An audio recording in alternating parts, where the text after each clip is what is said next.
All right, welcome back in here to Live Now from Fox. I'm Andy Mack. Let's turn our attention out west into Los Angeles, or more specifically, the port of Long Beach, as dozens of shipping containers fell into the water like a lopsided Jenga tower. It was something we watched unfold earlier on, courtesy of Sky Fox, as nearly 67 shipping containers were in the water. And this was the moment that it all happened there in the port of Long Beach. Dozens of shipping containers falling off a cargo ship on Tuesday morning.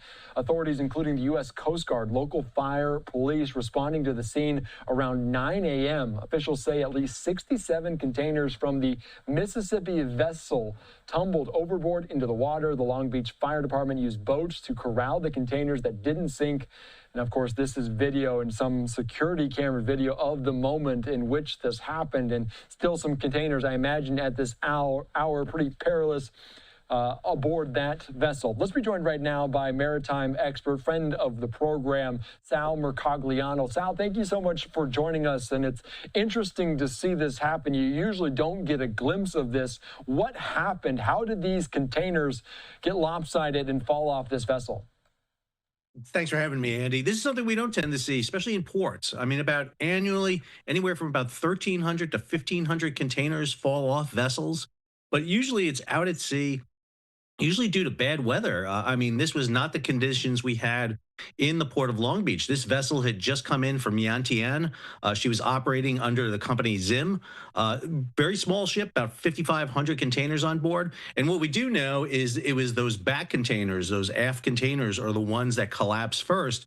And then we had the follow-on collapse. Now, in the video you showed earlier, the ship does have a bit of a list to starboard, but that should not explain why those containers fell like that. Usually when we have container collapses like this, it's because of poorly loaded cargo. For example, cargo may shift inside the containers during their voyage across the Pacific, or they loaded heavy containers on top of lighter containers. Yeah, and that's so very interesting. We're just looking at some of these, and it looks like they either drifted away or the boat moved or the vessel moved in a certain direction. You mentioned potentially some of the outcomes, the reason behind this. They're looking into it. They're investigating exactly why.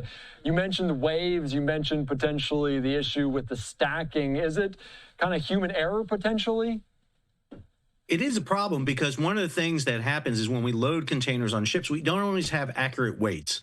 And like anything else, you want to make sure you have your heaviest containers on the bottom. You do not want to have anything up top. And the way they load these containers is they are connected by their corners. And then there's lashings on board that kind of hold the container stacks together. So imagine Lego blocks just stacked right on top of each other.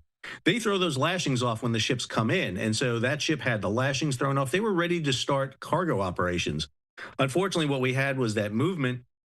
These containers go in the water, and I really want to compliment the Port of Long Beach. The Coast Guard, the fire department there did a great job in corralling these containers and making sure that they didn't sink, block the passage there. Did a really good job. We saw that second stack collapse on board the emissions barge. One of the things that California has implemented is a carbon capture off their vessels. So that vessel that was alongside was capturing that. Fortunately, nobody was injured. One of the big problems that they are going to have is that stack just forward of the bridge actually collapsed on both sides. So there's a large number of containers leaning up against one of those ship-to-shore cranes. And so they're going to have to move that. Yeah, that is so very true. Sal, we talk about this in some 67 shipping containers falling into the water. This is a major vessel, the Mississippi vessel. How many containers potentially could this hold? Is it one of the bigger vessels out there? Can you give us any insight into that? Yeah, she's not one of the bigger ones. She's a little smaller, about 5,500 containers on board. So she probably had somewhere in the range of about 3,000, 4,000 on board. She had just come from Southeast Asia, so she would have been fully loaded coming in. She was operating, got in that morning, would have started cargo operations. We know the ship-to-shore cranes were already working them that morning. Long Beach had 6 gangs scheduled for the vessel. So they were planning to work that. One of the things that's very unusual about LA and Long Beach is when ships come in, they tend to offload nearly all their cargo. So it works a couple of days in the port. This is obviously going to close down. There's going to have to be a big investigation into this. They're going to have to really identify what's in each of those containers, determine where those containers were on the ship, and most importantly, ensure that there's not an issue with further collapse in the offload of this vessel. Yeah, they got all the way to port, and then this happened. So it's kind of unfortunate to see it happen in this way. You mentioned this happening, and obviously the port of Long Beach is so very big. This happening at Pier G around 9 a.m. In terms of disruptions and how they manage it, how they strategically go around it, will there be any potential disruptions? Are we probably not going to see a big disruption? Cargo is starting to slow down coming into the United States right now. We're coming off the peak season right now. Just saw the numbers come in for August. We're heading downward, which is a typical trend we start to see at the end of the year. So they'll be able to work it around. The good thing is they kept the piers clear. They were able to keep the berths for the other piers open for them. The big thing is going to be this investigation now. This coincided with a report that just came out from the World Shipping Council talking about the fact that about 1 out of every 10 containers is probably mislabeled, misidentified in some way. And that could be the cargo that's in it, could be the hazardous material, or more importantly, the weight. And I think that's one of the issues we're seeing. You know, we move things very fast. Velocity and volume is the way we move cargo these days. And so unfortunately, sometimes things slip through the crack. And I think that may be what we find out happened here on board Mississippi. Yeah, it's very concerning. And I do want to put up some more video because it's interesting. We say we don't get a glimpse into this very often, but if you think about it, it falls into the water there and it's kind of floating. Are these shipping containers, do they generally float or do they sink to the bottom, or does it depend on what's inside of them? No, they usually will be buoyant for a while. They're pretty well sealed. Unless vent holes are open on them to allow atmosphere in, they tend to be sealed so that you will get buoyancy out of them for quite a while. It's one of the reasons why you see them rushing very quickly to do it. One of the innovative things they use there is the Long Beach fireboat, and you see it using its water jets to actually kind of herd, almost like push the containers into this little cove right here so that they can get them out. They're now going to have to bring in cranes, either shore-based or float, to start picking them up. They're going to eventually start to flood these containers.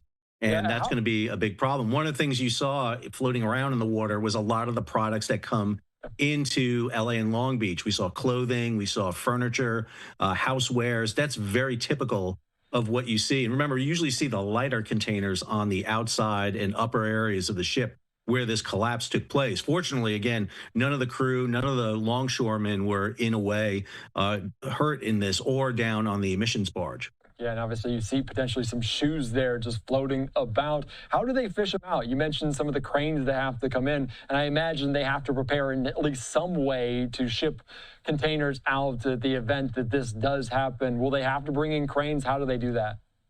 Yeah, they're going to have to bring in salvage team into this and start doing that. So obviously you can't hook up to containers as you normally would. Plus you'll have the added weight of water in them. So that becomes a big salvage operation. So I would envision either cranes from shore, but they may not have the reach, or a crane mounted on a barge. And they'll start kind of plucking them up out of the water at the time. Got to be a little bit careful about some hazardous materials. So they want to make sure that there's no contamination in the water. Pollution is always a big issue as these events take place. So they'll start having a salvage team. That'll be the responsibility of the ship to bring them in. We may have an issue with the ship declaring general average, in which case the cost to do this cleanup will not be just associated with the ship, but potentially with the cargo on board, including the cargo that was not dropped into the water.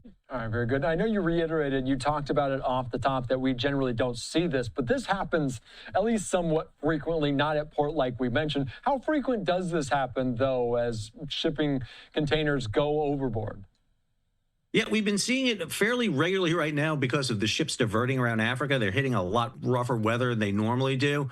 But again, about anywhere from about 1,300 to 1,500 containers a year. Typically on a ship, you may have several dozen that will go over the side. What was really interesting about this drop was we had the drop at the very back of the ship. That was the first ones that fell. And then probably because of the motion of the vessel, it created another cascade of containers to begin to fall.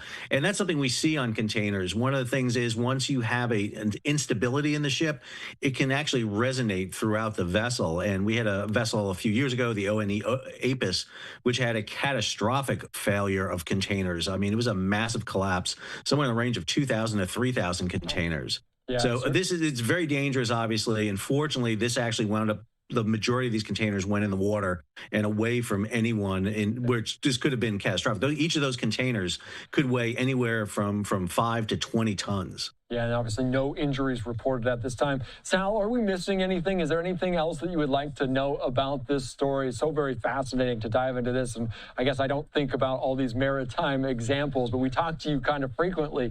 Anything else that we're missing?